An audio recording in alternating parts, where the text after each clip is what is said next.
जो कैसे हो आप सब। Welcome to our YouTube channel the Tech Schooling. तो बच्चों, आज हम 100 क्वेश्चंस करने वाले हैं हिंदी सब्जेक्ट के, जो कि आपके फाइनल एग्जाम के लिए मोस्ट इम्पोर्टेंट रहने वाले हैं। इससे पहले भी मैं हिंदी के 2 पेपर आपको बता चुकी हूँ, वो डिस्कस कर चुके हैं हम पिछले वीडियो में। उसके साथ साथ ही मैंने ये वीडियो डालनी अच्छी समझी कि आपकी प्रैक्टिस और ज़्यादा हो जाएगी हिंदी के सब्जेक्ट के लिए, क्योंकि हमारा हिंदी का एग्ज़ाम जो है वो 13 को ही है। इसीलिए मैं चाहती हूँ कि बच्चे बिल्कुल परफेक्ट हो जाए अपने हिंदी के एग्जाम के लिए। उसके बाद हम अदर सब्जेक्ट्स करेंगे। ठीक है, तो चलिए वीडियो शुरू करते हैं आज की। इस वीडियो में जो हिंदी के क्वेश्चंस होंगे वो आपके 1 मार्क्स से रिलेटेड होंगे। इससे ज़्यादा वाला मार्क का क्वेश्चन आपके पेपर में नहीं आएगा, इसलिए मैंने सिर्फ 1 मार्क के जो क्वेश्चन है वही इस वीडियो में रखे हैं। साथ के साथ थोड़ा व्याकरण का भी पार्ट है, तो वीडियो को पूरा देखना। और जो मैंने क्वेश्चन पूछे हैं उसमें उसका आंसर मुझे कमेंट बॉक्स में कमेंट कर देना। ठीक है, चलो मिलते हैं वीडियो में। चलिए शुरू करते हैं आज की वीडियो। आज हम रिमझिम हिंदी जो कक्षा 4 की बुक है उससे रिलेटेड जो पेपर में आने वाले जो क्वेश्चंस हैं, उस बुक में से जो क्वेश्चंस आने वाले हैं उनकी प्रैक्टिस करेंगे, जिसमें आपको 1 नंबर के क्वेश्चन भी मिलेंगे, 2 नंबर के भी और 3 नंबर के भी। मतलब 1 अंक वाले प्रश्न जिनका जो अंक होगा, जो नंबर होगा, जो आपको मार्क्स होंगे, वो 1 नंबर क्या होगा वो क्वेश्चन भी हम करने वाले हैं। जो 2 नंबर के होंगे वो भी करेंगे, और जो 3 नंबर के होंगे हम वो भी करेंगे।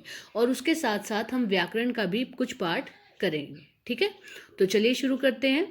पहला क्वेश्चन है, प्रश्न, बादल नदी नालों में बाढ़ कैसे लाते होंगे? बताइए, जो बादल हैं वो नदी और नालों में जब बाढ़ लेके आते हैं वो कैसे लेके आते होंगे? कैसे बाढ़ आ जाती है नदी नालों में, वो भी बादलों की वजह से। तो बादल बहुत सारा पानी बरसाकर नदी नालों में बाढ़ लाते होंगे।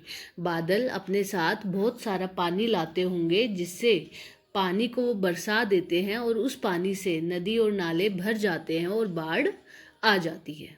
ठीक है, सेकंड प्रश्न, बादल ढोल कैसे बजाते होंगे? बादल जो हैं वो ढोल कैसे बजाते हैं, बताओ जरा। तो इसका उत्तर है, बादल जब आपस में टकराते हैं तो ऐसा लगता है जैसे ढोल बज रहे हैं। जब भरे हुए बादल एक दूसरे से टकराते हैं, एक दूसरे से टक्कर मारते हैं, तो ऐसी आवाज आती है जैसे कि बादल ढोल बजा रहे हैं। ठीक है, तो इस तरीके से बादल ढोल बजाते हैं।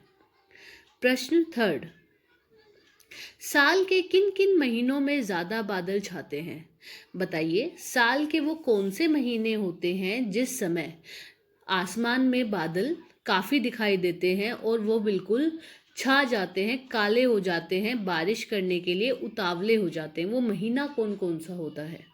तो वो महीना होता है बेटा जून और जुलाई के महीने में सबसे ज़्यादा बादल छाते हैं।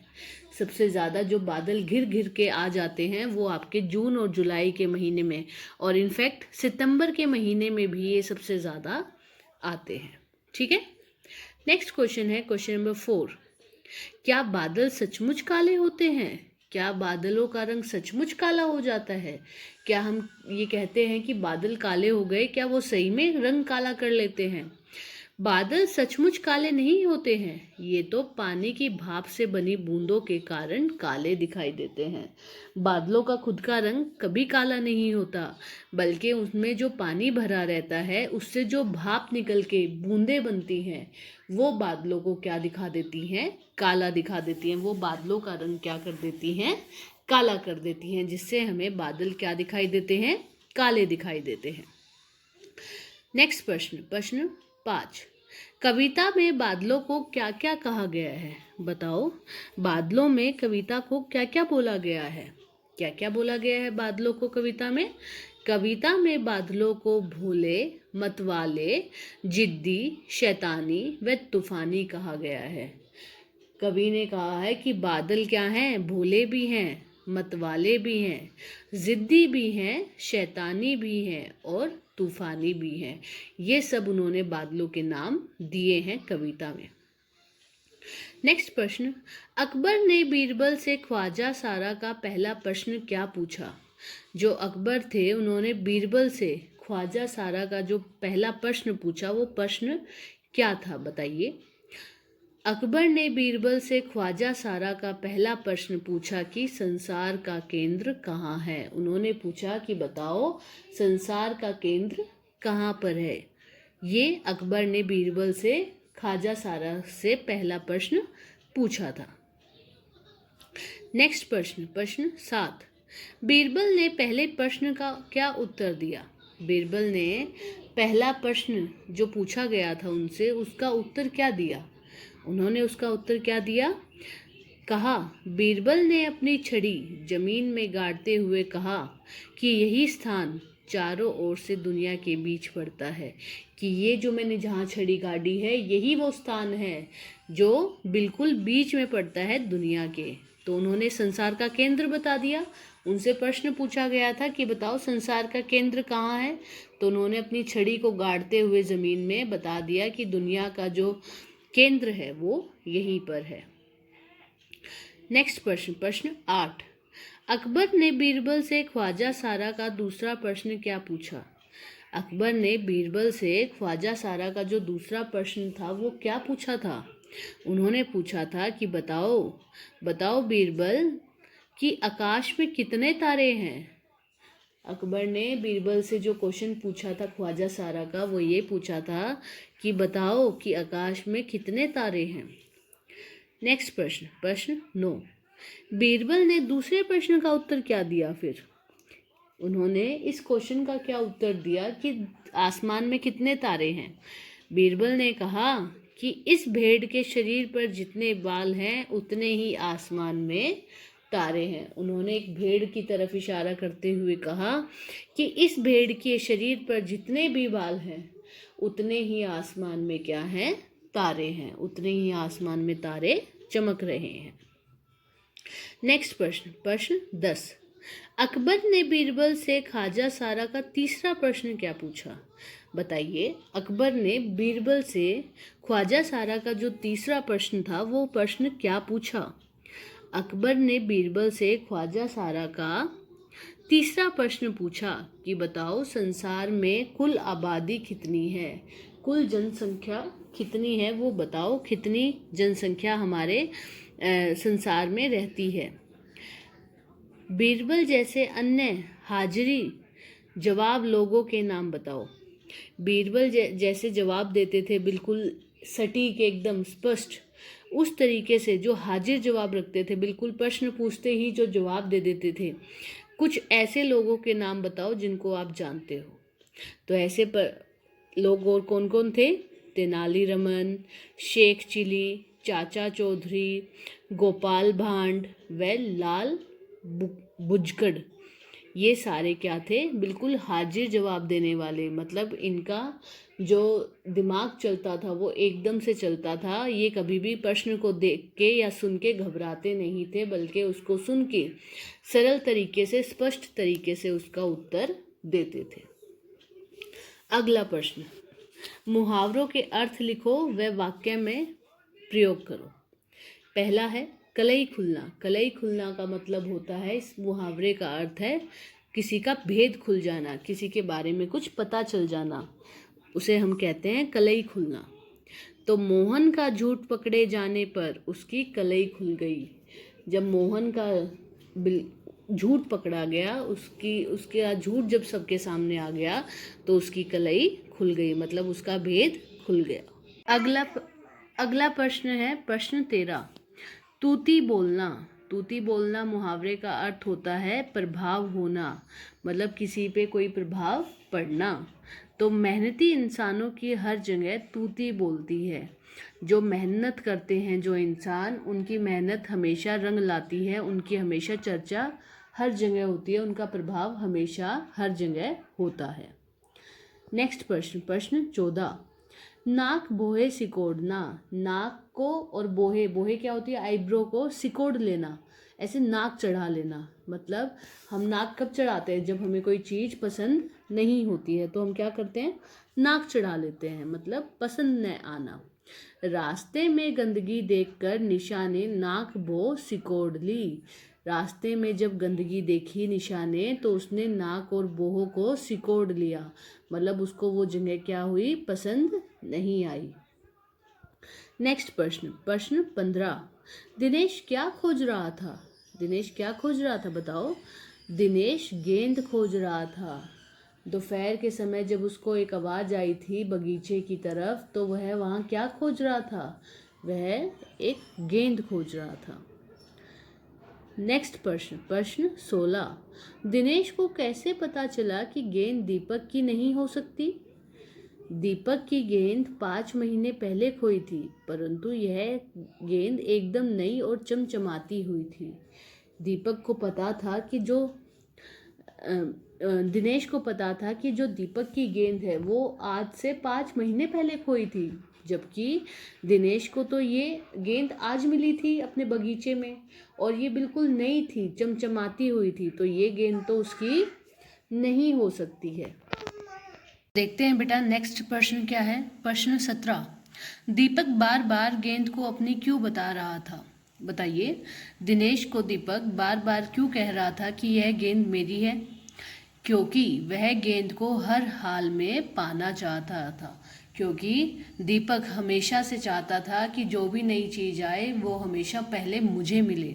वो हमेशा यही चाहता था, इसलिए उसके लिए हर प्रयास वो कर रहा था कि ये हर हाल में ये गेंद मुझे मिल जाए। इसीलिए वो बार बार बोल रहा था कि ये मेरी ही गेंद है जो 5 महीने पहले खो गई थी। अगला प्रश्न, प्रश्न 18। बेल पर लगने वाली सब्जियों के नाम बताओ। जो सब्जियां बेल पर लगती हैं उन सब्जियों के नाम पूछे हैं कि उन सब्जियों के नाम बताओ, वो कौन कौन सी सब्जियां होती हैं। तो देखो, सीताफल, लौकी, तोरई, परवल, करेला और बहुत सारी सब्जियां हैं जो कि किस पे लगती हैं? बेल पे लगती हैं। एक पौधे पे ना लग के वो एक बेल पे लगती हैं। उन सब्जियों को हम यहाँ पे लिख रहे हैं। जैसे सीताफल आपका जो कद्दू होता है, पेठा जिसको बोलते हैं, लौकी जो घिया होती है, तोरई जो तोरी होती है, परवल, करेला, ये सब किस पे लगते हैं? बेल पर। अगला प्रश्न, प्रश्न 19। पौधों पर लगने वाली सब्जियों के नाम बताओ। अब पूछा है कि अब बताओ कि पौधों पर कौन सी सब्जियां लगती हैं, उनके नाम लिखो ज़रा। तो वो कौन कौन सी सब्जियां हैं? टमाटर, मिर्च, गोभी, बैंगन, भिंडी और बहुत सारी जो सब्जियां हैं वो किस पे लगती हैं? पौधों पर लगती हैं। तो कौन कौन सी? टमाटर, मिर्च, गोभी, बैंगन, भिंडी और बहुत सारी। ठीक है, आ रहा है समझ में? चलिए देखते हैं। नेक्स्ट प्रश्न है प्रश्न 20। चिक सरकंडे से बनती है, इसके अलावा और कौन कौन सी चीज़ों से सरकंडे से बनती हैं? सरकंडा एक तरीके से एक पतली सी लकड़ी कह लो आप, जिससे बहुत सारी चीज़ें बनाई जाती हैं। चिक, चिक क्या होती है? जो गेट पे आप पर्दा सा लगा देते हो ना, उसको चिक बोलते हैं। उसमें छोटी छोटी लकड़ियाँ भी होती हैं और कपड़ा भी होता है। तो एक तो वो चिक ही बनती है, और एक टोकरियाँ भी उसी की बनती हैं। आपकी जो चटाई है वो भी उसी की बनती है, या फिर कलम जो हम यूज़ करते हैं वो भी उसी की बनती है। तो ये सारी चीज़ें किससे बनती हैं? सरकंडे से। अगला प्रश्न, इन्हें क्या कहते हैं? अब कुछ चीज़ें दी हुई हैं कहने को। वाक्यांश के लिए एक शब्द, मतलब पूरी एक लाइन दी गई है और बोला है इसको एक शब्द में बताओ क्या बोलते हैं, या फिर इनको एग्जैक्टली बोला क्या जाता है। जैसे प्रश्न 21। जिस इमारत में 3 मंजिलें हों, वो इमारत, वो बिल्डिंग जो 3 मंजिलें बनी हुई हो जिसमें, उस इमारत को क्या बोलेंगे हम? उस इमारत को बोलते हैं 3 मंजिला इमारत, तिमंजिली इमारत। उसको हम ऐसा ना बोल के कि 3 मंजिल वाली इमारत है, ये हम सीधी बोल देते हैं तिमंजिली इमारत। अगला प्रश्न, प्रश्न 22। जिस मकान में 2 मंजिलें हों, अब जिस मकान में 2 मंजिलें होंगी उसको क्या बोलेंगे? 2 मंजिला। जिसमें 2 मंजिल होंगी उसको 2 मंजिला मकान। अगला प्रश्न, जिस स्कूटर में 2 पहिए हो, जिस स्कूटर में 2 पहिए हों, ऐसा नहीं है स्कूटर सिर्फ 2 पहियों का ही होता है, कईयों में 4 भी होते हैं और कईयों में 3 भी होते हैं। तो जिस स्कूटर में 2 पहिए हैं उसको बोलते हैं दोपहिया स्कूटर, दोपहिया स्कूटर। अगला प्रश्न, जिस झंडे में 3 रंग हो, जैसे कि हमारा नेशनल फ्लैग, हमारा राष्ट्रीय तिरंगा, उसको हम क्या बोलते हैं? तिरंगा। क्या बोलते हैं? तिरंगा। जिसमें 3 रंग होते हैं उसको तिरंगा, 3 रंगों वाला तिरंगा। अगला प्रश्न, जिस जगह पर 4 राहें मिलती हो, वो जगह जहाँ पे 4 राहें, 4 गलियां आके आपस में मिल जाती हैं, उस स्थान को हम क्या बोलते हैं? उसको बोलते हैं चौराहा। क्या बोलते हैं? चौराहा। 4 राहों वाला चौराहा। जिस स्कूटर में 3 पहिए हों, अब देखो मैंने अभी बताया था आपको कि 2 पहियों वाला भी होता है, 4 वाला भी, अब यहाँ पे 3 वाला आ गया। तो जिस स्कूटर में 3 पहिए होंगे उसको क्या बोलेंगे? तिपहिया। तिपहिया स्कूटर। क्या बोलेंगे? तिपहिया स्कूटर। अगला प्रश्न, प्रश्न 27, बच्चा कैसी घड़ी और छड़ी चाहता है? बताइए, बच्चा कैसी घड़ी और छड़ी मांग रहा था? बच्चा धूप की घड़ी और जादू की छड़ी चाहता था। कौन सी घड़ी चाहता था? धूप की घड़ी और जादू की छड़ी वह चाहता था। अगला प्रश्न, प्रश्न 28, कोई लाके मुझे दे कविता में कवि क्या बताना चाहता है? आपने हिंदी में ये कविता पढ़ी होगी, कोई लाके मुझे दे। इस कविता में कवि क्या बताना चाहता है? इसमें कवि ने बच्चे के मन की इच्छाओं का वर्णन किया है। क्या किया है? बच्चे की इच्छाओं का वर्णन किया है। अगला प्रश्न, प्रश्न 29, बांसुरी तथा यमुना का संबंध किससे रहा है? बांसुरी आपने देखी होगी, एक इंस्ट्रूमेंट होता है बजाने का जिससे बहुत मीठी सी आवाज़ निकलती है, वो बांसुरी और यमुना, यमुना नदी का हो आप एक तरीके से, उनका संबंध किससे रहा है? तो उन दोनों का संबंध किससे रहा है? श्री कृष्ण भगवान से। किससे रहा है? श्री कृष्ण भगवान से। बांसुरी तथा यमुना का संबंध श्री कृष्ण भगवान से रहा है। अगला प्रश्न, प्रश्न 30, बच्चा खट्टा सवाल चाहता था या मीठा? बताइए, बच्चा कैसा सवाल चाहता था? खट्टा या मीठा? बच्चा मीठा सवाल चाहता है। कैसा सवाल चाहता है? मीठा। अगला प्रश्न, प्रश्न 31, बच्चा कैसे फूल और फल चाहता है? बच्चा किस तरीके के फूल, फ्लावर्स और फल मतलब फ्रूट्स चाहता है? तो कैसे चाहता है वो? फूल तो चाहता है रंगीन और फल चाहता है खट्टे और मीठे। फूल कैसे चाहता है? रंगीन, रंगों भरे, अलग अलग रंगों के। और फल कैसे चाहता है? खट्टे भी और मीठे भी, दोनों तरीके के। ठीक है, चलिए अगला प्रश्न देखते हैं। अगला प्रश्न है प्रश्न 32, बच्चे को कैसा छाता चाहिए? अब बताइए, बच्चे को छाता कैसा चाहिए? बच्चे को छांव वाला छाता चाहिए। बच्चे को कैसा छाता चाहिए? छांव वाला, जिससे उसको छांव मिले। वो छाता जो उसको छांव दे, वैसा छाता बच्चा चाहता है। प्रश्न 33, बच्चे को कैसे दिन रात अच्छे लगते हैं? बताइए, बच्चे को दिन रात कैसे अच्छे लगते हैं? बच्चे को सुनहरे दिन और चांदनी रातें अच्छी लगती हैं। बच्चे को कैसे दिन अच्छे लगते हैं? सुनहरे, और रातें, चांदनी रातें अच्छी लगती हैं। अगला प्रश्न, प्रश्न 34, बच्चे को कैसा कोट चाहिए? अब पूछ रहा है बच्चे को कैसा कोट चाहिए? बच्चे को बादलों का कोट चाहिए। कैसा कोट? बादलों वाला, क्लाउड्स वाला उसको कोट चाहिए। ठीक है, आ रहा है समझ में यहाँ तक? अगला प्रश्न 35, बच्चा छुट्टी वाले दिन क्या करना चाहता है? बच्चा अपनी छुट्टी वाले दिन क्या करना चाहता है? बच्चा छुट्टी वाले दिन एक अच्छी सी किताब पढ़ना चाहता है जिसमें आसान से सवाल और छोटे जवाब हों। कैसे दिन बिताना चाहता है वो छुट्टी वाला दिन अपना? वो एक अच्छी सी किताब पढ़ना चाहता है उस दिन, और आसान से सवाल और छोटे जवाब जिसमें छुपे हुए हों।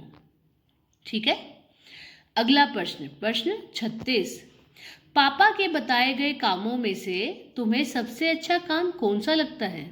बताइए, पापा ने जो काम बताए उनमें से आपको सबसे अच्छा काम कौन सा लगता है? हमें सबसे दिलचस्प काम वायुयान चालक का लगा, क्योंकि वायुयान चालक बनकर हम आसमान में उड़ने का मज़ा ले सकते हैं। पापा ने बताया था ना कि ये बनना, तो उनमें से आप क्या बनना चाहते हो वो बताना। चलो मैं आपको एक होमवर्क का क्वेश्चन दे रही हूँ, मैं आपसे पूछ रही हूँ कि आप क्या बनना चाहते हो, मुझे कमेंट बॉक्स में कमेंट करना। इसका आंसर मुझे कमेंट में बताना कि आप सब क्या बनना चाहते हो और आपके मम्मी पापा क्या चाहते हैं आप बनो, वो भी बताना। अपना भी बताना और अपने मम्मी पापा का भी कि मम्मी पापा ये चाहते हैं और मैं ये बनना चाहता हूँ। अगर सेम है तो एक आंसर, अगर अलग अलग है दोनों के तो 2 आंसर। ठीक है, सभी बच्चे कमेंट बॉक्स में कमेंट मुझे ज़रूर करेंगे ये आंसर। अगला प्रश्न, माँ और पापा बच्चे को क्या बनने के लिए कहते हैं? इस कविता में माँ और पापा बच्चे को क्या बनने के लिए कह रहे थे? माँ बच्चे को इंजीनियर और पापा उसे डॉक्टर बनाना चाहते थे। क्या कह रहे थे उसके मम्मी पापा? उसकी मम्मी कह रही थी बेटा इंजीनियर बनो, और जबकि उसके पापा क्या कह रहे थे? बेटा डॉक्टर बनो। क्या बनो? डॉक्टर। अगला प्रश्न, प्रश्न 38, बच्चे के भैया उसे क्या सीखने के लिए कहते हैं? बच्चे का जो भाई होता है वो उस बच्चे को क्या सीखने के लिए कहता है कि तुम ये सीखो? बच्चे के भैया उसे कंप्यूटर सीखने के लिए कहते हैं। क्या सीखने के लिए कहते हैं? कंप्यूटर। कहते हैं कि जाओ तुम कंप्यूटर ज़रूर सीखना, क्योंकि अब कंप्यूटर का ज़माना है, तो तुम्हें कंप्यूटर ज़रूर आना चाहिए। अगला प्रश्न, प्रश्न 39, बच्चे के मन में उलझन क्यों है? क्यों है उसके मन में उलझन? इसलिए उलझन है क्योंकि सभी ने अपना अपना बता दिया, और वो भी अलग अलग बता दिया कि ये बन जाओ, ये बन जाओ, बेटा ये बन जाओ, लेकिन कोई भी ये नहीं कह रहा कि आपको वो इंसान बनना चाहिए जो कि आप चाहते हो। तो बच्चे के मन में उलझन क्या थी? सबकी इच्छाएं अलग अलग होने के कारण बच्चा यह नहीं समझ पाता कि वह क्या करे। सबकी इच्छाएं अलग अलग थी, भैया कुछ कह रहे थे बनने के लिए, पापा मम्मी कुछ कह रहे थे, चाचा चाची कुछ कह रहे थे, इसलिए वो उलझन में आ गया था कि मुझे आखिरकार क्या बनना चाहिए। अगला प्रश्न, प्रश्न 40, तीनों यात्री क्या क्या खाना चाहते थे? जो 3 यात्री थे वो क्या क्या खाना चाहते थे? वो चाहते थे एक मीठी चीज़, दूसरा बहुत सारी मीठी चीज़ खाना चाहता था, और तीसरा तो बहुत प्यास लगी थी। एक को तो मीठी चीज़ चाहिए थी, दूसरे को तो बहुत सारी मीठी चीज़ें चाहिए थी, और तीसरा सिर्फ प्यास से मर रहा था, उसको सिर्फ क्या चाहिए था? पानी। क्या चाहिए था? पानी। अगला प्रश्न, प्रश्न 41, एक साथ 3 सुख कहानी में हमें क्या शिक्षा मिलती है? एक साथ 3 सुख से जो ये आपकी कहानी है, इससे आपको क्या शिक्षा मिली उनको?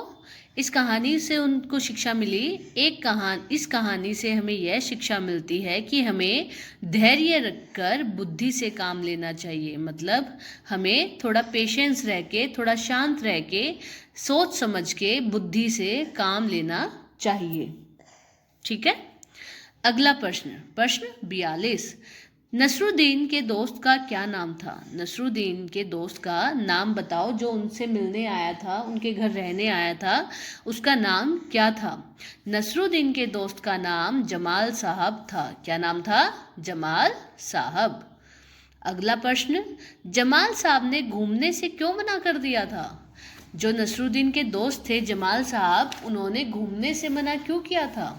उन्होंने घूमने से इसलिए मना किया था क्योंकि उन्होंने मामूली पोशाक, मतलब एक नॉर्मल सी, एक ऐसी पोशाक पहनी हुई थी जो कि आप घर वगैरह में पहनते हो, बाहर आने जाने की वो पोशाक नहीं थी। इसलिए वो कह रहे थे कि नहीं, मैं कहीं बाहर नहीं जाऊंगा क्योंकि मेरे पास पोशाक अच्छी नहीं है, मेरे पास मामूली पोशाक है। ठीक है। अगला प्रश्न, तीसरे मकान से बाहर निकलकर जमाल साहब ने क्या कहा होगा? जब वो तीसरे पड़ोसी से मिलके बाहर निकले नसरुद्दीन के साथ जमाल साहब, तो उन्होंने क्या कहा था? तीसरे मकान से बाहर निकलकर जमाल साहब ने कहा होगा कि मैंने तो तुम्हारी पोशाक पहनकर ही गलती कर दी, क्योंकि हर बार नसरुद्दीन क्या कह रहा था अपने पड़ोसियों को क्योंकि हर बार नसरुद्दीन कह रहा था कि ये पोशाक जो इन्होंने पहनी है वो मेरी है, जो चीज़ें ये यूज़ कर रहे हैं वो मेरी हैं, तो इस तरीके से वो कह रहे थे। और इसीलिए अगले जब तीसरे मकान से वो निकले तो उन्होंने क्या कहा होगा, उन्होंने कहा कि ये पोशाक ही पहनकर मैंने बहुत बड़ी गलती कर दी, क्योंकि तुम तो कोई भी बात नहीं मान रहे हो, ना तो ये बात मान रहे हो कि ऐसे नहीं बोलना चाहिए कि ये पोशाक तुम्हारी है, और ना ये बात मान रहे हो कि ये भी नहीं बोलना चाहिए कि मैंने ये पोशाक इनको पहनने के लिए दी है। ठीक है। अगला प्रश्न, प्रश्न 45, नसरुद्दीन किसके साथ बैठकर गप मार रहा था? नसरुद्दीन किसके साथ बैठकर अपने बारे में डीके हाँक रहा था कि मैं ये कर दूंगा, मैं ये कर दूंगा? वो कौन था? नसरुद्दीन अपने दोस्तों के साथ बैठकर गप मार रहा था। क्या मार रहा था? गप मार रहा था अपने दोस्तों के साथ बैठकर। कह रहा था मैं इस तरीके का निशाना लगा सकता हूँ, मैं इस ऐसे निशाना लगा सकता हूँ, मेरे निशाने कभी चूकते नहीं हैं। तो बड़ी बड़ी डीके हाँक रहा था वो अपने बारे में, कुछ ज़्यादा ही बड़ी बातें वो कर। अगला प्रश्न, प्रश्न 46, नसरुद्दीन ने किसके बारे में गप मारना शुरू कर दिया? नसरुद्दीन ने किसके बारे में गप मारी, मतलब क्या चीज़ के लिए उसने डीके हाँकी कि मैं ये कर सकता हूँ? नसरुद्दीन ने तीरंदाजी के बारे में गप मारना शुरू कर दिया। उसने कहा मैं जो तीरबाजी है, जो तीरंदाजी है, मैं बहुत अच्छी करता हूँ, मैं बहुत अच्छे निशाने लगाता हूँ, कोई मुझसे मुकाबला तो करके दिखाए, मेरे निशाने कभी भी नहीं चूकते। उस बारे में उसने डीके हाँकने शुरू कर दी, गप मारनी शुरू कर दी। अगला प्रश्न, प्रश्न 47, पहला निशाना चूकने पर नसरुद्दीन ने क्या कहा? जब ये डीके हाँक रहा था, कह रहा था कि मैं इतने अच्छे निशानेबाज करता हूँ, जब उसके दोस्तों ने कहा कि चलो करके दिखाओ, तो पहला जब निशाना लगा तो उसका निशाना क्या हो गया? चूक गया, क्योंकि उसको तो निशाना लगाना आता ही नहीं। तो जब पहला निशाना चूका तो नसरुद्दीन ने क्या कहा? नसरुद्दीन ने कहा कि यह तो काजी का निशाना है, मतलब ये तो मैं बस ऐसी प्रैक्टिस कर रहा था, अभी तो मैंने निशाना लगाना शुरू ही नहीं किया, ये तो मैं बस ऐसी प्रैक्टिस करके देख रहा था कि तीर सही है, जो तीर मैं यूज़ कर रहा हूँ उसमें कोई दिक्कत तो नहीं। इस तरीके से उसने बातें बनाई। अगला प्रश्न है प्रश्न 48, दूसरा निशाना चूकने पर नसरुद्दीन ने क्या कहा? देखो पहला निशाना चूका तो नसरुद्दीन ने कहा कि मैं तो प्रैक्टिस कर रहा था, काजी का निशाना था ये तो, काजी मतलब एक पीछे भी कोई निशाना लगा रहा था, उसने कहा था इसका निशाना है, और कहा था मैं प्रैक्टिस भी कर रहा हूँ। दूसरा निशाना लगाने पर उसने कहा कि नसरुद्दीन ने कहा कि ये तो सेनापति का निशाना है, उसने कहा ये तो सेनापति जो पीछे लगा रहा है निशाना, ये तो उसका निशाना है, ये भी मेरा निशाना नहीं है। मतलब दो निशाने तो उसके चूक गए थे, इसीलिए उसने बहाने बनाए उसके लिए। अगला प्रश्न, प्रश्न 39, सही निशाना लगने पर नसरुद्दीन ने क्या कहा? अब तीसरी बारी में क्या हुआ कि by chance, by luck Nasruddin का निशाना ठीक जगह पे लग गया, तो भाई वो तो खुश हो गया कि हाँ भैया चलो तीसरा तो लगा। तो जब तीसरा निशाना लगा तो उसने क्या कहा?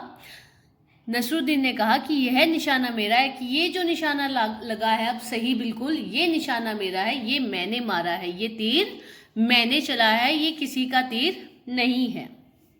ठीक है। अगला प्रश्न, प्रश्न 50, कौन बूंदों और लहरों से लड़ती हुई आगे बढ़ रही थी?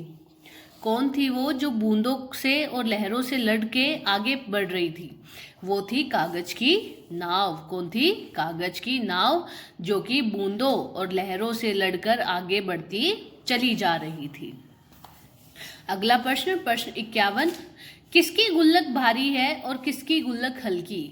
गुल्लक क्या होती है? जिसमें आप पैसे डालते हो, अपने पैसे इकट्ठे करते हो, सेविंग करते हो ऐसे। वो गुल्लक किसकी भारी थी और किसकी हल्की? बड़े भैया की तो गुल्लक क्या थी? भारी, और छोटे बच्चे की गुल्लक क्या थी? हल्की। क्या थी? हल्की। तो बड़े भैया की जो गुल्लक थी उसमें बहुत सारे पैसे थे और छोटे बच्चे की गुल्लक में थोड़े कम थे, इसीलिए वो हल्की थी। अगला प्रश्न, प्रश्न 52, राज दरबार के लोग मन ही मन राजा को बुरा कहते थे, लेकिन वे राजा का विरोध क्यों नहीं कर पाते थे? मन ही मन में राजा के बारे में सब कहते थे कि ये बहुत बुरा है, किसी को पैसे नहीं देता, किसी की समस्या का समाधान नहीं करता, लेकिन वो राजा के सामने क्यों नहीं बोलते थे ये सारी बातें कि आप ऐसे मत किया करो, आप ऐसा करते हो तो हमें बहुत सारी समस्याओं का सामना करना पड़ता है। आप खुद तो राजमहल में बड़े मज़े से रहते हो और हमारे यहाँ खाने के भी लाले हुए हैं, आप हमारी बिल्कुल देखभाल नहीं करते। तो ऐसा क्यों नहीं कह पाते थे वो? राज दरबार के लोग डरते थे, वो कहते थे हमें राजा से क्या लगता है, डर लगता है कि कहीं वो हमें दंड पनिशमेंट ना दे दे, इस वजह से वो राजा के सामने ये बातें नहीं कहते थे कि वो बहुत बुरे हैं। अगला प्रश्न है, वाक्यों को अपने शब्दों में लिखो। कुछ वाक्य यहाँ पे दिए हुए हैं, उनको कहा है आप अपने शब्दों में लिख के दिखाओ कि आप उनको कैसे लिख सकते हो। पहला प्रश्न है प्रश्न 53, दान के वक्त उनकी मुट्ठी बंद हो जाती थी। किसकी मुट्ठी बंद हो जाती थी दान के वक्त? उस राजा की जो बहुत कंजूस था, प्रजा को बिल्कुल भी पैसा नहीं देता था। तो दान देते समय वह बहुत कंजूसी करता था। हम इसको कैसे लिख सकते हैं? दान देते वक्त वह बहुत कंजूसी करता था, वह बहुत कम दान देने की कोशिश करता था, कंजूस बन जाता था उस समय।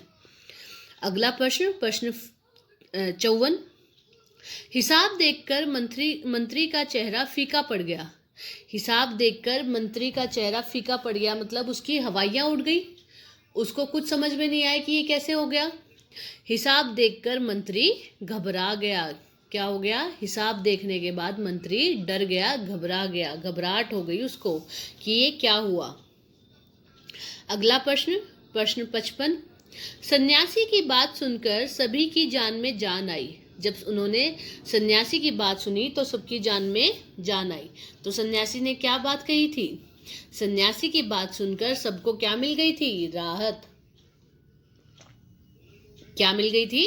राहत मिल गई थी, चैन की सांस आ गई थी। अगला प्रश्न 56, लाखों रुपए राजकोष में मौजूद हैं, जैसे धन का सागर है। इसको कैसे लिखोगे आप? राजकोष में अपार धन दौलत है। इसका मतलब है राजकोष में जो लाखों रुपए मौजूद है और धन का वो सागर कहलाता है, इसका मतलब है उसमें अपार। अपार का मतलब होता है जिसका कोई किनारा ही ना हो, जिसको कोई मतलब कोई गिन ही ना सकता हो। अपार उस तरीके का शब्द है कि उसमें इतनी ज्यादा धन दौलत है कि वो गिनी भी नहीं जा सकती। अगला प्रश्न 57, कर्ण कौन था? कर्ण कौन थे? कर्ण कुंती के सबसे बड़े पुत्र थे, वे बहुत बड़े दानवीर थे। कर्ण कौन थे? कुंती के पुत्र थे जो कि बहुत बड़े दानवीर थे। अगला प्रश्न 58, कर्ण जैसे दानी का क्या मतलब है? कर्ण जैसे दानी मतलब जो बहुत दान पुण्य में विश्वास रखते हैं, वो जो बहुत दान करते हैं, कर्ण ऐसे इंसान थे। तो कर्ण जैसे दानी का मतलब है वह बहुत बड़े दानी थे, वह बहुत ज़्यादा दान करते थे, इसीलिए उनको दानी कहा जाता है। बहुत बड़े दानी थे, वो हमेशा सहायता करते थे। अगला प्रश्न, राजा राजकोष के धन का उपयोग किन किन कामों में करता था? राजा का जो राजकोष था उसमें जो धन था वो उस धन का प्रयोग किन किन कामों में लेके आता था? राजा राजकोष के धन का उपयोग कीमती कपड़ों, मनोरंजन, महल की साज सजावट आदि के लिए करता था। मतलब जहाँ राजा को उस धन का प्रयोग किसके लिए करना चाहिए? अपनी प्रजा की समस्याओं का समाधान करने के लिए, या अपने इलाके को सुंदर बनाने के लिए। लेकिन वो राजा क्या करता था? अपने महल को सुंदर बनाता था, अपने लिए कीमती कपड़े खरीदता था, अपने लिए कीमती जेवरात खरीदता था और अपने मनोरंजन के लिए उन पैसों का यूज करता था। इसीलिए वो राजा बेकार राजा था। अगला प्रश्न, राजा का दान न देना सही था या गलत? राजा जो मुसीबत में भी किसी को दान नहीं देता था या कभी भी दान नहीं देता था, वो चीज़ उसकी सही थी या गलत? वो सही करता था या गलत करता था? बताइए। राजा का दान न देना गलत था। क्यों? क्योंकि वो तो राजा है, उसकी तो जिम्मेवारी बनती है कि वो गरीबों की मदद कर सके, जिनको ज़रूरत है वो उनके काम आ सके, और वो उन्हीं को ही दान नहीं देता था। तो ये बात क्या थी? गलत थी। क्योंकि मुसीबत के समय प्रजा की मदद करना ही उसका क्या था? कर्तव्य था। प्रजा जब मुसीबत में होती है तो राजा का ही कर्तव्य बनता है कि वो उन सब की क्या करे? मदद करे। इसलिए तो राजा बनाया जाता है, ताकि वो प्रजा को हमेशा स्वस्थ, हमेशा ठीक रखे, हमेशा अच्छे उनके लिए अच्छा सोचे, अच्छा उनके लिए काम वो करे। अगला प्रश्न अगला प्रश्न शरारती जीव के कारण किस तरह की चीजों का सबसे ज्यादा नुकसान हुआ? जो शरारती जीव था, कौन सा शरारती जीव था? चूहा था ना शरारती जीव, जो इधर उधर घूम फिर रहा था, सबको परेशान कर रहा था। तो उसकी वजह से क्या क्या नुकसान हुआ था? सबसे ज़्यादा नुकसान अनाज, किताबों और चप्पल जूतों और कपड़ों का हुआ था। क्यों? क्योंकि उसने सारी चीज़ें कुतर दी थी। खुर खुर की आवाज़ निकाल के सारी चीज़ें कुतरता हुआ जा रहा था चूहा। इसीलिए उसने सारा अनाज बर्बाद कर दिया, किताबें सारी कुतर दी, चप्पल जूते कुतर दिए और कपड़े सारे कुतर दिए। तो इस शरारती जीव ने ये सारी चीज़ों का सबसे ज़्यादा नुकसान किया। अगला प्रश्न शरारती जीव के कारण हुए नुकसान में सबसे बड़ा नुकसान कौन सा था और क्यों? जो उसने ये सारे नुकसान किए, सारी जो ये शरारतें की, इन शरारतों में, इन नुकसानों में सबसे बड़ा नुकसान उसने किस चीज़ का किया? क्या सबसे बड़ा लॉस उसने किया? सबसे बड़ा नुकसान किताबों का हुआ। उसने सारी किताबें क्या कर दी थी? कुतर दी थी। और किताबें क्या होती हैं? बहुत ज़्यादा महत्वपूर्ण होती हैं, क्योंकि वो ज्ञान का भंडार होता है। आप उनसे पढ़कर उनसे ज्ञान ले सकते हो, और उसने वो सारी किताबें क्या कर दी थी? बेकार कर दी थी, सबको कुतर दिया था। तो जो सबसे बड़ा नुकसान हुआ था वो किताबों का नुकसान हुआ था। अगला प्रश्न किस तरह की चीज़ों का सबसे ज़्यादा नुकसान हुआ और कौन कौन सी चीज़ें थी? ये रिपीट है एक तरीके से कि बताओ किन किन चीज़ों का सबसे ज़्यादा नुकसान किया गया। वही अनाज, किताबें, चप्पल जूते व कपड़ों का नुकसान उसने किया था। अगला प्रश्न कौन कविता में किसकी शैतानियों की बात की गई है? अब जो हमने ये सारी शरारती जीव हम कर रहे हैं, इस शरारती जीव का नाम क्या है? बताओ ज़रा। कौन कविता में हम किसके बारे में बात कर रहे हैं? कौन कविता में चूहे की शैतानियों की बात की गई है, क्योंकि वो सारा दिन कुछ ना कुछ कुतरता रहता था, कुछ ना कुछ नुकसान करता ही रहता था। कुतरने का ही काम क्या करता है? चूहा करता है। चलो एक होमवर्क का क्वेश्चन देती हूँ।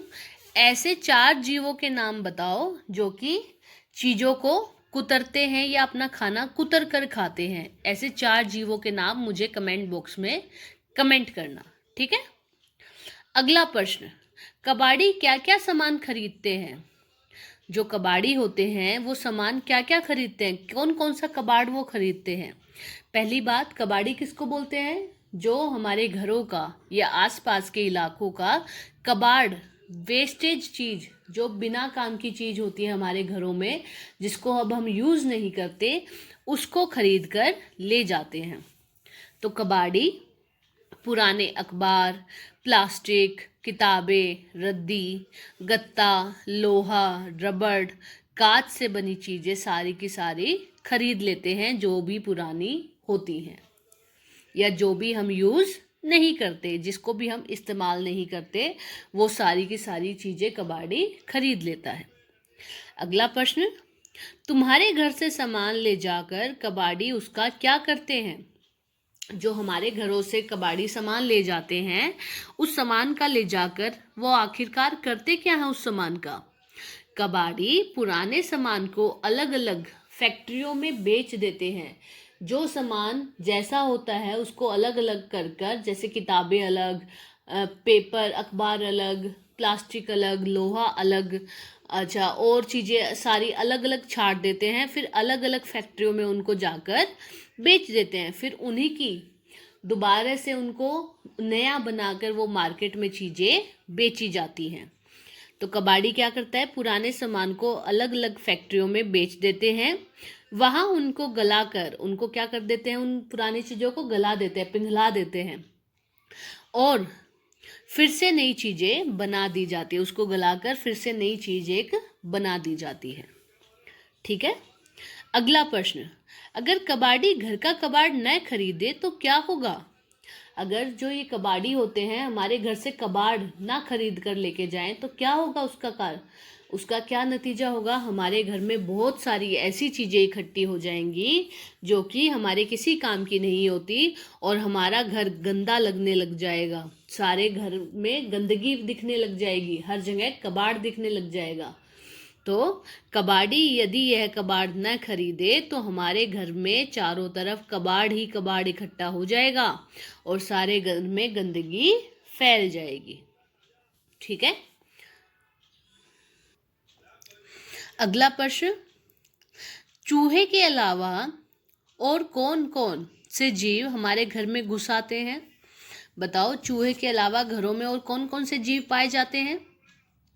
जैसे बिल्ली आ जाती है, मक्खी, मच्छर, चींटियाँ, मकड़ी, कॉकरोच, छिपकली, ये सारे के सारे, या कोई पक्षी आ गया जैसे कबूतर आ गया, तो इस तरीके के सारे ये जीव क्या आ जाते हैं, हमारे घरों में घुस जाते हैं, इधर उधर घूमते रहते हैं और हमें इनको क्या होना करता पड़ता है, भगाना पड़ता है कि भाग जाओ, चलो बाहर आओ, इस तरीके से। अगला प्रश्न, धनी ने गांधी जी से सुबह के समय बात करना ठीक क्यों समझा? धनी बात करना चाहता था गांधी जी से, लेकिन उसने सुबह का ही समय क्यों चुना कि ये समय बिल्कुल ठीक रहेगा गांधी जी से बात करने का? धनी ने सुबह का समय बात करने के लिए ठीक इसलिए समझा क्योंकि बाकी समय गांधी जी बहुत व्यस्त रहते हैं, बहुत बिजी रहते हैं, उनके पास समय नहीं होता। इसीलिए धनी ने सोचा कि सुबह सुबह मैं गांधी जी से मिलकर बात करूंगा। अगला प्रश्न, धनी बिन्नी की देखभाल क्यों करता था? पहले मुझे बताओ, बिन्नी कौन थी? बिन्नी उसकी बकरी थी जिसकी वो देखभाल करता था। तो धनी बिन्नी की देखभाल क्यों करता था? धनी बिन्नी की देखभाल हरी घास खिला के करता था। कैसे करता था? उसको हरी हरी घास खिलाता था। और क्यों करता था? क्योंकि वो उसकी दोस्त थी और उसे आश्रम में घुमाता रहता था, इधर से उधर उसके साथ घूमता रहता था पूरे के पूरे आश्रम में। कौन से आश्रम में रहते थे ये? मुझे कमेंट में बताना कि धनी अपने माता पिता के साथ किस आश्रम में रहता था। ठीक है। अगला प्रश्न, धनी यात्रा पर जाने की को क्यों उत्सुक था? धनी क्यों चाहता था कि वो भी यात्रा पर जाएगा? किस यात्रा पर?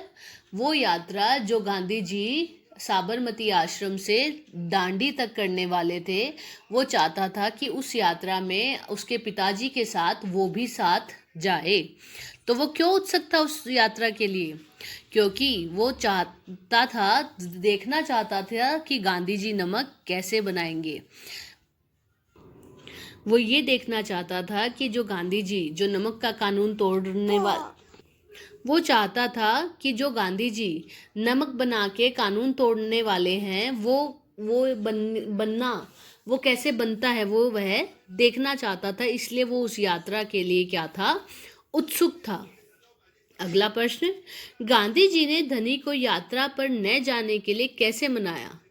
जब धनी ने गांधी जी से बात की कि मैं भी आपके साथ उस यात्रा पे चलना चाहता हूँ, तो गांधी जी ने उसे कैसे समझाया कि आप नहीं जा सकते यात्रा पर? गांधी जी ने धनी को बिन्नी की देखभाल करने के लिए राजी करके मनाया। उन्होंने कहा कि अगर तुम यात्रा पर चलोगे तो पीछे से बिन्नी का ध्यान कौन रखेगा, उसको हरी हरी घास कौन खिलाएगा, उसको पूरे आश्रम में कौन घुमाएगा? तो ये सारी बातें कहकर गांधी जी ने धनी को रोक लिया, कहा कि तुम यहीं रुक के इसकी देखभाल करो, मैं जल्दी आऊँगा। अगला प्रश्न, क्या तुम गांधी जी के तर्क से सहमत हो? हाँ, हम गांधी जी के तर्क से बिल्कुल सहमत हैं। क्यों? क्योंकि इतने छोटे बच्चे को इतनी लंबी यात्रा पर ले जाना बिल्कुल ठीक नहीं था, क्योंकि यात्रा बहुत लंबी थी और बहुत समय के लिए ये यात्रा चलने वाली थी। और ये एक तरीके से क्या था, उनका एक तरीके से अंग्रेजों को ये दिखाना चाहते थे कि हम उनसे डरते नहीं हैं, हमें स्वतंत्रता चाहिए।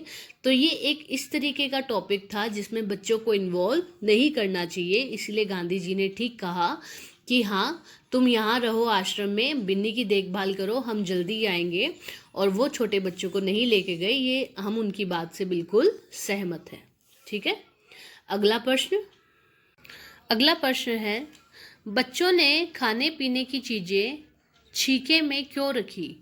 जो बच्चे, आपकी एक कहानी है ना थप रोटी थप दाल, उसमें जो बच्चे नाटक कर रहे थे, जो एक आपको दिखा रहे थे अभिनय करके कि ऐसे ऐसे वो खेल रहे हैं, उसमें बच्चों ने जो खाना बनाया था, जो रोटियां बनाई थी, जो भी खाने पीने का जो सामान बनाया था, उसको छीके में क्यों रख दिया था? बच्चों ने खाने पीने की चीज़ें छीके में इसलिए रखी ताकि उन्हें कोई चुरा ना ले, ताकि उनको कोई चुरा ना ले, इसीलिए उन्होंने छीके में उन चीज़ों को रख दिया था। अगला प्रश्न, पढ़कू का नाम पढ़कू कैसे पड़ा? जो पढ़कू आपकी एक कविता है, उसमें पढ़कू का नाम पढ़कू कैसे पड़ा? बहुत ज़्यादा पढ़ने के कारण पढ़कू का नाम पढ़कू पड़ा था।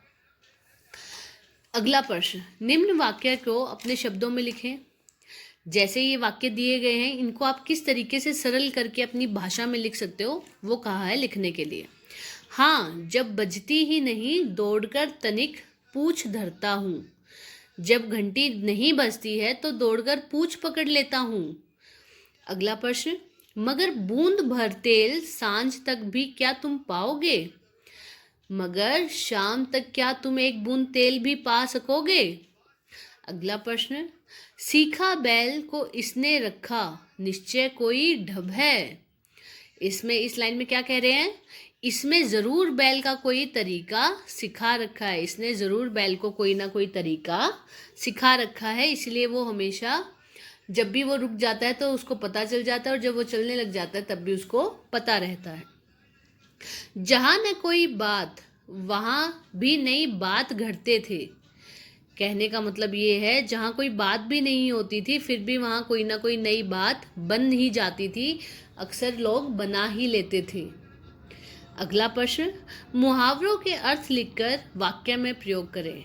इस तरीके के क्वेश्चन भी आपके पेपर में आ सकते हैं कि मुहावरे दे दिया जाएगा और पूछा जाएगा कि एक तो इसका अर्थ बताओ और साथ के साथ इस मुहावरे का यूज़ करते हुए कोई ना कोई वाक्य आप बनाओ। तो पहला मुहावरा क्या है?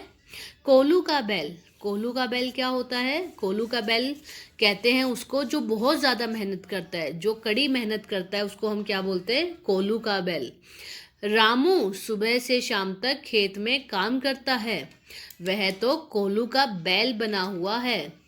जो रामू है वो अपने खेत में सुबह से लेके शाम तक काम करता रहता है, मानो जैसे वो कोल्हू का बैल बना हुआ हो।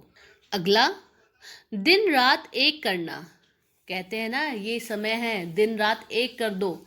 दिन रात एक कर दो मतलब बहुत ज़्यादा मेहनत कर दो ताकि तुम सफल हो जाओ। अब जैसे मैं आपको रोज़ समझाती हूँ कि यही समय, यही 2 हफ्ते हैं कि आपके एग्ज़ाम तक, कि आपको बहुत मेहनत करनी है, दिन रात एक करना है पढ़ाई में, ताकि आपके बहुत अच्छे पेपर जाएं और बहुत अच्छे मार्क्स आप सबको मिले।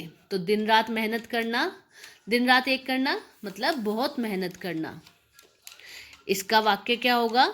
अगला प्रश्न, मैं इसका बताना भूल गई थी वाक्य। कमल ने परीक्षा पास करने के लिए क्या कर दी? दिन रात एक कर दिया। उसने मतलब दिन रात बहुत मेहनत की कि उसकी परीक्षा क्या हो जाए? पास हो जाए। अगला प्रश्न, पसीना बहाना। पसीना बहाने का क्या अर्थ होगा?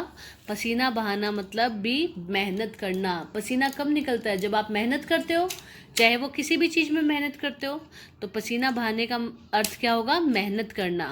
किसान खेत में दिन रात पसीना बहाता है। किसान क्या करता है? दिन रात खेत में पसीना बहाता है, मतलब खेत में दिन रात मेहनत करता रहता है। अगला प्रश्न, एड़ी चोटी का जोड़ लगाना। एड़ी चोटी का जोड़ लगाना मतलब पूरा जोड़ लगा देना, मतलब पूरी मेहनत कर देना। मैंने मेधावी परीक्षा पास करने के लिए एडी चोटी का जोर लगा दिया। अब जो बच्चे मेधावी की परीक्षा के लिए तैयारी कर रहे हैं वो क्या कहेंगे, मैंने मेधावी का एग्ज़ाम क्लियर करने के लिए, मेधावी की परीक्षा को पास करने के लिए, सफल होने के लिए मैंने दिन रात मेहनत की और एडी चोटी का जोर लगाया। अगला प्रश्न, सुनीता को सभी लोग गौर से क्यों देख रहे थे? ये प्रश्न आपका किस चैप्टर में से, किस कहानी में से है? ये है आपकी सुनीता की पहिया कुर्सी से। सुनीता को सभी लोग क्यों देख रहे थे? क्योंकि सुनीता अपने पैरों से नहीं चल पाती थी और पहिया कुर्सी पर बैठकर ही इधर उधर जा रही थी, तो इसीलिए सभी लोग सुनीता को देख रहे थे। अगला प्रश्न, माँ ने फरीदा को क्यों रोक दिया? क्यों रोक दिया माँ ने फरीदा को? ताकि सुनीता को बुरा ना लगे। माँ ने फरीदा को इसलिए रोक दिया ताकि सुनीता को बुरा ना लगे। अगला प्रश्न, दो अर्थ वाले शब्द। अब ये शब्द बिल्कुल सेम दिखेंगे आपको लिखने में भी और देखने में भी, लेकिन इनका जो मतलब होगा वो क्या होगा, अलग अलग होगा। इनका अर्थ क्या निकलेगा, बिल्कुल अलग अलग। जैसे भेंट, भेंट और भेंट। एक भेंट का मतलब होता है मुलाकात और एक भेंट का मतलब होता है कोई उपहार जो हम गिफ्ट देते हैं, उसको हम भेंट बोलते हैं हिंदी में। कल मेरी भेंट निगम पार्षद से हुई, तो इस भेंट का मतलब क्या निकला कि मैंने निगम पार्षद से क्या की, मुलाकात की। और दूसरा, मेरे दोस्त ने मुझे सुंदर भेंट दी। मेरे दोस्त ने मुझे सुंदर भेंट दी मतलब उसको एक गिफ्ट मिला सुंदर सा। अगला प्रश्न, कलम और कलम। एक कलम होती है लिखने वाली और एक कलम काटना। मेरे पास एक सुंदर कलम है। मेरे पास एक सुंदर कलम मतलब मेरे पास एक सुंदर पेन है। अगला, राजा ने अपराधी का सिर कलम कर दिया। राजा ने अपराधी को दंड दिया उसका सिर कलम करके, मतलब उसका सिर काट दिया।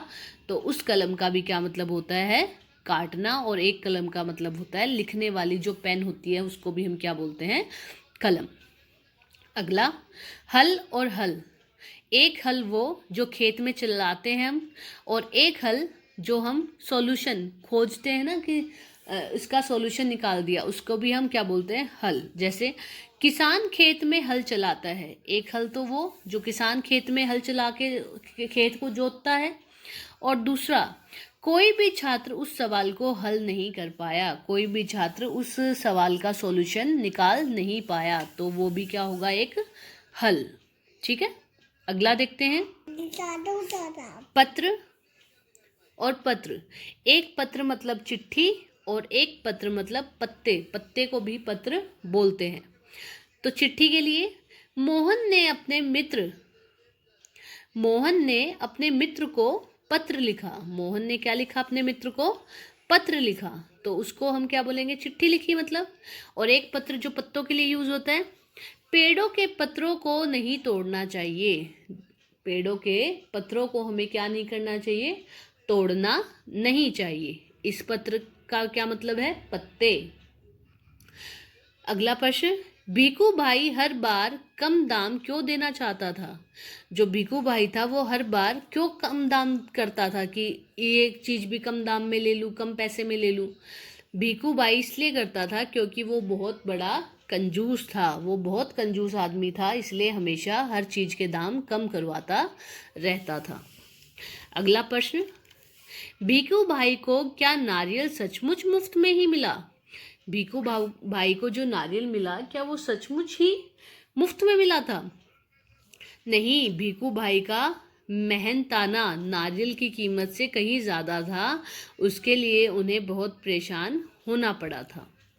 अगला प्रश्न, जल तरंग बाजा बनाने के लिए किन किन चीज़ों की ज़रूरत जल तरंग बाजा बनाने के लिए किन किन चीज़ों की ज़रूरत होती है? तो जल तरंग बाजा बनाने के लिए 4 या 6 चीनी मिट्टी के प्याले, पानी और लकड़ी की बनी पतली डंडी की ज़रूरत पड़ती है। मतलब जल तरंग अगर हमें बाजा बनाना है तो उसके लिए हमें 4 या 6 ऐसे प्याले चाहिए होंगे, ऐसी कटोरियाँ चाहिए होंगी जो चीनी मिट्टी से बनी होती है, और उनमें पानी चाहिए होगा, और एक लकड़ी, पतली सी लकड़ी चाहिए होगी जिनसे हम उनको बजाएंगे, उनसे धुन निकालेंगे, तो वो हमारा क्या बन जाएगा, जल तरंग बाजा। अगला प्रश्न, कुछ बाजों के नाम बताओ। चलो कुछ ऐसे बाजों के ही नाम बताओ। तो कौन कौन से होते हैं? एक तो ढोलक होता है, गिटार होता है, हारमोनियम, बांसुरी, तबला, सितार, ये सारे क्या है? बाजों के नाम। अगला प्रश्न, आंधी के समय कौन कौन लोग सो रहे थे? तो आंधी जब आई तो कौन कौन लोग सो रहे थे? आंधी के समय मुन्नू, दीदी, पापा, मम्मी सब सो रहे थे। कौन कौन सो रहा था?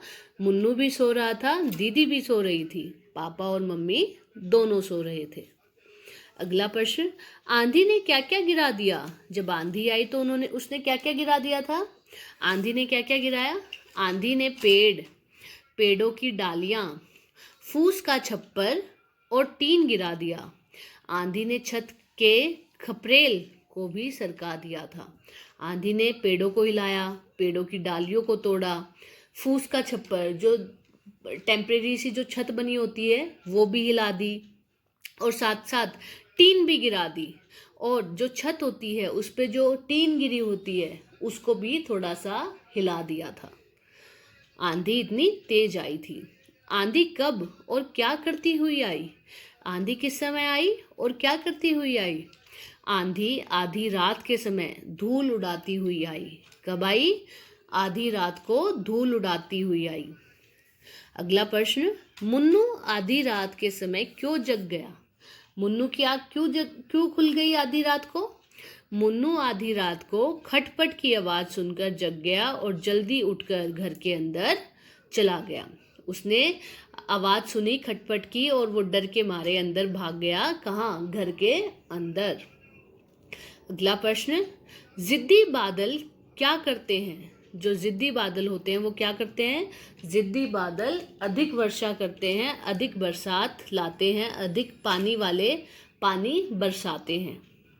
अगला प्रश्न, दिनेश की माँ कौन सी मशीन चला रही थी? जब दोपहर का समय था और गर्मी की छुट्टियां पड़ी हुई थी, उस समय दिनेश की माँ क्या चला रही थी? कौन सी मशीन? दिनेश की माँ सिलाई की मशीन चला रही थी उस समय। दादी घर में रहकर क्या काम करने को कहती है? दादी घर में रहकर क्या काम करने को कहती है? दादी ने क्या सलाह दी बच्चे को? दादी घर में रहकर उद्योग लगाने को कहती है। क्या कहती है? उद्योग लगाओ, मतलब एक इंडस्ट्री लगाओ, एक फैक्ट्री लगाओ। अगला प्रश्न, सरकंडे से क्या क्या बनता है? तो क्या क्या बनाया जाता है सरकंडे से? टोकरी, सूप, चटाई, कलम, चिक, ये सारी की सारी चीजें किससे बनती हैं? सरकंडे से। अगला प्रश्न आपका व्याकरण से है। संज्ञा किसे कहते हैं? संज्ञा किसे कहते हैं? संज्ञा किसी का भी कोई भी नाम, चाहे वो कोई भी चीज हो पूरे संसार में, वो क्या होगी? संज्ञा होगी। क्या होगी? संज्ञा। मतलब अगर किसी चीज का कोई नाम है, किसी का भी चीज का, किसी व्यक्ति का, किसी स्थान का, कोई भी किसी का नाम है, वो सब क्या होंगे? संज्ञा। तो संज्ञा क्या होगी? किसी व्यक्ति, वस्तु, स्थान या भाव के नाम को हम क्या कहते हैं? संज्ञा। अगला प्रश्न, सर्वनाम किसे कहते हैं? बात हमने कर ली संज्ञा की, अब सर्वनाम। सर्वनाम किसे कहते हैं? वो शब्द जो संज्ञा के स्थान पर प्रयोग में लाए जाते हैं उन्हें हम क्या कहते हैं? सर्वनाम। क्या कहते हैं? सर्वनाम। जो संज्ञा के स्थान पर जो शब्द आते हैं उनको हम सर्वनाम कहते हैं। अगला प्रश्न, योजक क्या है? योजक चिन्ह होते हैं ना, वो क्या होते हैं? जो शब्द वाक्यों को जोड़ते हैं उन्हें योजक कहते हैं। जैसे आप इंग्लिश में एंड वगैरह यूज करते हो ना, ऐसे ही हिंदी में और, या, तथा, ये सब क्या है? योजक चिन्ह होते हैं ये, जो शब्दों को वाक्यों में एक दूसरे के साथ जोड़ते हैं। जो शब्द वाक्यों को जोड़ते हैं उन्हें योजक कहते हैं। हिंदी को राजभाषा कब घोषित किया गया? हिंदी हमारी राष्ट्रभाषा ना होके क्या है? राजभाषा, राज्य की भाषा। राष्ट्रभाषा कोई भी नहीं है। 14 सितंबर 1949 को संविधान के अनुच्छेद 343 में हिंदी भाषा को राजभाषा घोषित किया गया। कब घोषित किया गया? 14 सितंबर को 1949 में। अगला प्रश्न 106, लिपि किसे कहते हैं? लिपि क्या होती है? जिस भाषा के लिखित रूप के लिए जिन ध्वनि चिन्हों का प्रयोग किया जाता है उसे लिपि कहते हैं। जैसे हिंदी की जो लिपि है वो कौन सी है? देवनागरी लिपि। कौन सी है? देवनागरी लिपि। भाषा को लिखते समय जो भी हम ध्वनि चिन्हों का जो यूज करते हैं ना, उनको हम क्या बोलते हैं? लिपि। अगला प्रश्न, रिक्त स्थान भरो। हिंदी भाषा देवनागरी लिपि में लिखी गई है। हिंदी भाषा किस लिपि में लिखी गई है? देवनागरी लिपि में।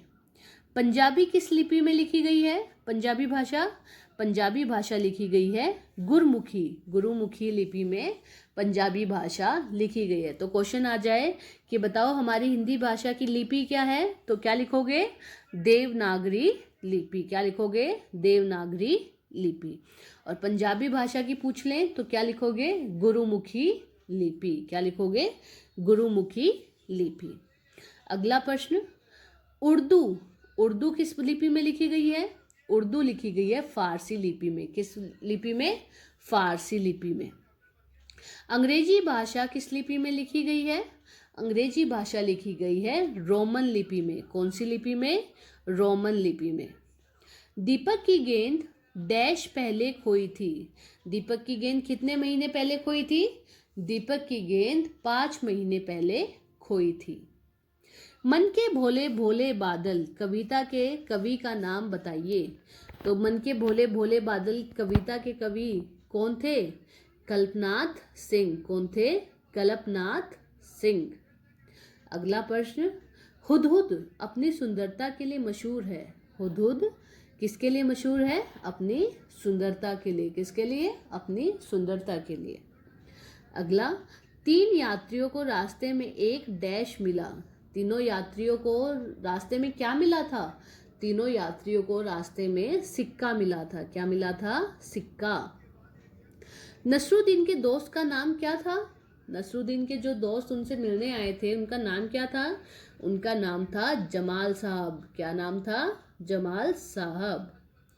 अगला प्रश्न, डैश बूंदों और लहरों से लड़ती हुई आगे बढ़ रही थी। कौन थी वो जो बूंदों और लहरों से आगे टकराती हुई आगे बढ़ती जा रही थी, लड़ती हुई उनसे? वो थी कागज की नाव। कागज की नाव बूंदों और लहरों से लड़ती हुई आगे बढ़ती हुई जा रही थी। अगला प्रश्न, गांधी जी ने दांडी तक पैदल यात्रा की। कहाँ तक की थी गांधी जी ने? दांडी तक पैदल यात्रा की थी। और वहां पे क्या बनाया था? नमक बनाया था। नमक बनाकर नमक कानून तोड़ा था। और कहाँ से यात्रा शुरू हुई थी उनकी? उनकी ये यात्रा शुरू हुई थी साबरमती आश्रम से। अगला प्रश्न, बादशाह अकबर अपने डैश को बहुत पसंद करते थे। जो बादशाह अकबर थे वो किस मंत्री को बहुत पसंद करते थे अपने दरबार के? वो अपने बीरबल मंत्री को बहुत ज़्यादा पसंद करते थे। शुरू में पापा डैश बनना चाहते थे। शुरू की बात है जब पापा क्या बनना चाहते थे? वो अपने बचपन में क्या बनना चाहते थे? वो बनना चाहते थे चौकीदार। कौन क्या बनना चाहते थे? चौकीदार। अगला, अकबर के खास दरबारी भी थे। उनका नाम क्या था? जो खास थे उनके दरबारी वो कौन थे? ख्वाजा सारा। कौन थे? ख्वाजा सारा। वो उनके खास दरबारी थे। अगला प्रश्न, अंत में पापा ने कहा कि मैं डैश बनना चाहता हूँ। पापा ने अपने बचपन के सारे सपने बताए कि मैं पहले चौकीदार बनना चाहता था, फिर मैं ये बनना चाहता था, वो बनना चाहता था, लेकिन अंत में पापा क्या बनना चाहते थे? वो बनना चाहते थे एक अच्छे इंसान। क्या बनना चाहते थे? एक अच्छे इंसान। नसरुद्दीन ने जमाल साहब को अपनी डैश पहनने को दी। नसरुद्दीन ने अपने दोस्त जमाल साहब को क्या पहनने के लिए दी ताकि वो बाहर घूम सके? उन्होंने अपनी भड़कीली अचकन, एक तरीके की पोशाक होती है अचकन, वो उनको जमाल साहब को पहनने के लिए दी। किसने? नसरुद्दीन ने। महाराज सन्यासी को अपनी ही डैश देने को हुक्म दिया है। महाराज सन्यासी को आपने क्या दिया? क्या देने की घोषणा की थी? भिक्षा देने की। क्या देने की? भिक्षा। जैसे आज 1 रुपया कल इसका दुगना, फिर उसका दुगना, फिर उसका दुगना। इस तरीके से उन्होंने सन्यासी को भिक्षा देने की आदेश दिया था, हुक्म दिया था। अहमदाबाद में महात्मा गांधी जी का आश्रम कौन सा था? अहमदाबाद में गांधी जी कौन से आश्रम में रहते थे? साबरमती आश्रम में। ये साबरमती आश्रम नाम कैसे पड़ा? क्योंकि ये आश्रम साबरमती नदी के किनारे बसा हुआ है, इसलिए इस आश्रम का नाम क्या है? साबरमती आश्रम। अगला प्रश्न, डैश ने धनी को यात्रा के बारे में समझाया? किन्होंने धनी को यात्रा के बारे में समझाया? बिंदा ने। किन्होंने? बिंदा। गांधी जी डांडी पहुंचकर क्या बनाना चाहते थे?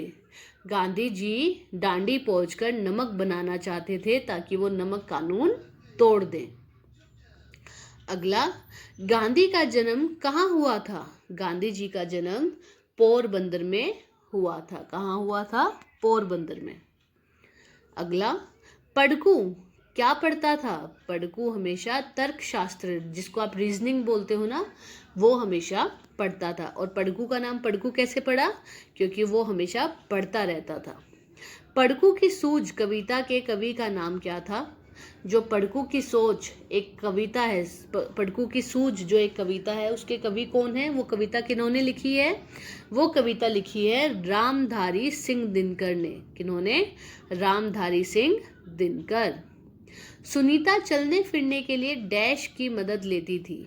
सुनीता को जब इधर उधर जाना होता था तो वो किस चीज़ की सहायता लेती थी? वो बैठती थी अपनी पहिया कुर्सी पर और उसी से इधर उधर घूमती थी। ठीक है। दुकानदार ने चीनी की थैली सुनीता की गोद में रख दी। दुकानदार ने जो चीनी की थैली थी वो कहाँ रख दी थी? सुनीता की गोद में। और ये देखकर सुनीता क्या हो गई थी? गुस्सा हो गई थी। उसको बिल्कुल अच्छा नहीं लगा था कि दुकानदार ने चीनी की थैली उसको हाथ में ना पकड़ाकर कहाँ रख दी थी? उसकी गोद में। सुलेमान बादशाह आकाश में उड़ने वाले अपने डैश पर बैठकर जा रहे थे। जो सुलेमान बादशाह थे वो आकाश में जो उड़ता है, क्या उड़ता है? उड़न खटोला, उसमें बैठकर जा रहे थे। अगला, तारीकी का अर्थ क्या है? तारीकी किसको बोलते हैं? अंधेरे को। किसको? अंधेरे को। तो तारीकी का अर्थ होता है अंधेरा। अगला, आंधी कविता के कवि का नाम क्या है? जो आंधी कविता लिखी है वो किसने लिखी है? कौन है उसके कवि? उसके कवि हैं इस्माइल मेरठी। कौन है? इस्माइल मेरठी। अगला, डैश के खोल से नगाड़ा बनाया जाता है। नारियल का जो खोखलापन होता है, जो उसकी खोल होती है, उससे क्या बनाया जाता है? उससे बनाया जाता है नगाड़ा। क्या बनाया जाता है? नगाड़ा। मादा हुदहुद डैश तक अंडे देती है। मादा हुदहुद कितने अंडे देती है? लगभग 3 से 10 अंडे। लगभग 3 से 10 अंडे वो देती है। अगला, हुदहुद के शरीर का सबसे सुंदर भाग, इसके शरीर की डैश होती है। हुदहुद के शरीर पर वो कौन सा सबसे सुंदर भाग होता है जो सबसे अच्छा उसको दिखाता है? वो कौन सा भाग होता है? वो होता है उसके शरीर की कलगी। हुदहुद का सारा शरीर रंग बिरंगा और डैश होता है। हुदहुद का सारा शरीर रंग बिरंगा और चटकीला होता है। कैसा होता है? चटकीला। सुंदर कलगी के कारण कई लोग हुदहुद को डैश कहकर भी पुकारते हैं। सुंदर शरीर, सुंदर कलगी होने के कारण कई लोग हुदहुद को शाह सुलेमान कहकर भी पुकारते हैं। क्या कहकर पुकारते हैं? शाह सुलेमान। अगला, आंधी ने फूस का डैश गिरा दिया था। आंधी जब आई थी तो उसने किसका फूस का क्या हिला दिया था? क्या गिरा दिया था?